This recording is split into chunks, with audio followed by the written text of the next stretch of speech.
BB ન્યૂઝમાં આપનું સ્વાગત છે। હું છું શહાના સેઠવાલા।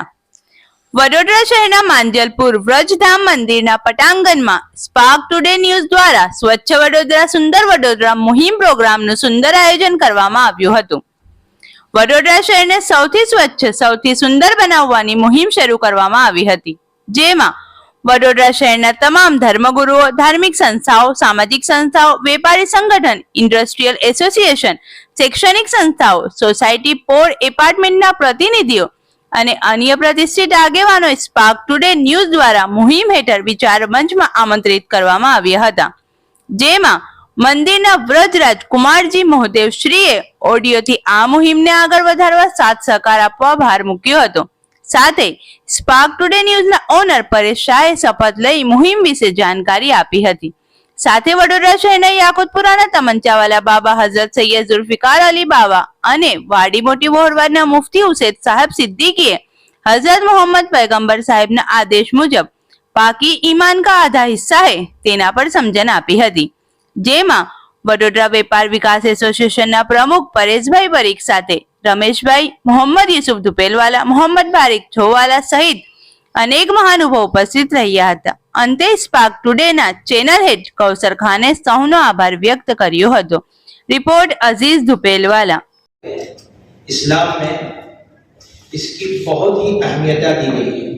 आपको मैं बताता चलूं, कुरान करीम इस्लाम की किताब है, उसमें सबसे पहली जो सूरत नाजिल हुई वो शैक्षणिक यानी ज्ञान, इंसान को इल्म हासिल करना चाहिए, ये बातें पहली सूरत।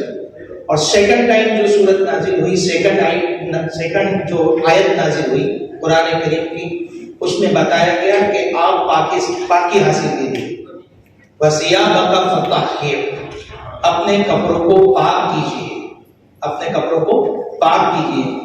और इसी तरीके से कुरान करीम में बहुत सी जगहों पर पाकी का बताया गया, और बताया गया कि एक किस्सा लिखा है कि सऊदी अरब में जहां मदीना मुनव्वरा है वहां एक मस्जिद है, उन लोगों की खास एक आदत थी कि स्वच्छता માટે જે આ અભિયાન છે તેની જોડે અમે આપનો સાથ સહકાર આપીશું, પણ જે મોહમ્મદ પૈગંબર સલ્લલ્લાહુ અલૈહિ વસલ્લમની જે હદીસ છે, હુબ્બુલ વતન મિનલ ઈમાન, वतन की मोहब्बत आधा ईमान है, अतहारत निस्फुल ईमान, पाकी એટલે આપણી જાતની પાકી એ બી અડધું ઈમાન છે।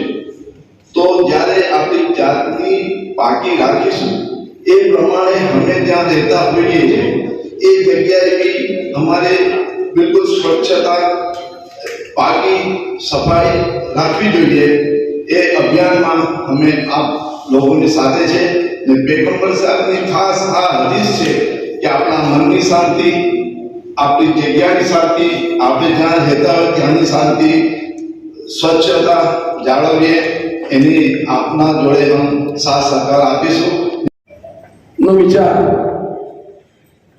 સ્વચ્છ ભારત ને આગળ લઈ જવા માટે નરેન્દ્ર મોદી જે આપણા જે વડાપ્રધાન છે એમને 2 ઓક્ટોબર 14ના દિવસે રાષ્ટ્રપતિ ભવનથી સ્વચ્છતા રેલી કાઢી, સ્વચ્છતા દોડ કરી અને આ મુહિમ ચાલુ કરી। આપણે આ મુહિમમાં 10 વર્ષ પાછળ છે, કઈ વાંધો નહીં, દેર હુઆ દુરસ્ત હુઆ, 10 વર્ષ પાછળ છે તો આપણે 10 ગણી સ્પીડથી આ મુહિમને આગળ ચલાવીશું, 10 ગણું મહેનત કરીશું અને આપણે આપણો ટાર્ગેટ ઉપર પહોંચી જઈશું। ઘંટી છે તેમને ક્લિક કરો જેથી અપડેટ ન્યૂઝ તમારા સુધી પહોંચી શકે।